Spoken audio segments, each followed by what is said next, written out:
चलो बेटा, आ जाओ इधर, आ जाओ ना।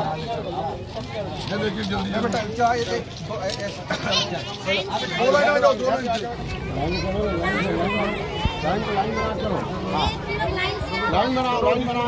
जाते जाओ बेटा। के 76वीं वर्षगांठ पर मैं सभी नगरवासियों को, जिलावासियों को, प्रदेशवासियों को और देशवासियों को बहुत बहुत बधाई देता हूं कि आज के दिन हमें जो आज़ादी मिली है उसका हम सब मिलकर लुत्फ़ उठाएं, खुशी मनाएं।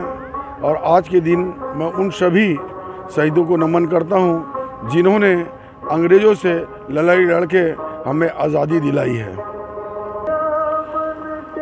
छत्तीसगढ़ शासन द्वारा माननीय भूपेश बघेल के नेतृत्व में हर ज़िले में जहाँ जहाँ आवश्यकता है वहाँ पर हमर क्लिनिक अस्पताल की व्यवस्था की जा रही है।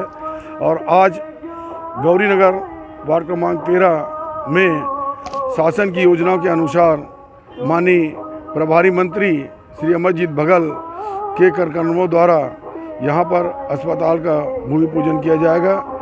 गौरीनगर रेलवे क्रॉसिंग से लोग त्रस्त थे, अस्पताल जाने में लोगों की दिक्कत होती थी। निश्चित ही इस वार्ड के लोगों को यहाँ से अपने स्वास्थ्य की इलाज के लिए अब कहीं भटकने की ज़रूरत नहीं होगी। मैं आज भूपेश बघेल जी, माननीय मुख्यमंत्री जी एवं प्रभारी मंत्री अमरजीत भगत जी एवं मोहम्मद अकबर जी एवं स्वास्थ्य मंत्री टी.एस. सिंहदेव का बहुत बहुत आभार व्यक्त करता हूं कि जिन्होंने गौरीनगर की जनता की आवाज़ सुनकर यहां पर हमर क्लिनिक की स्थापना करने की घोषणा की और आज उसका भूमि पूजन है।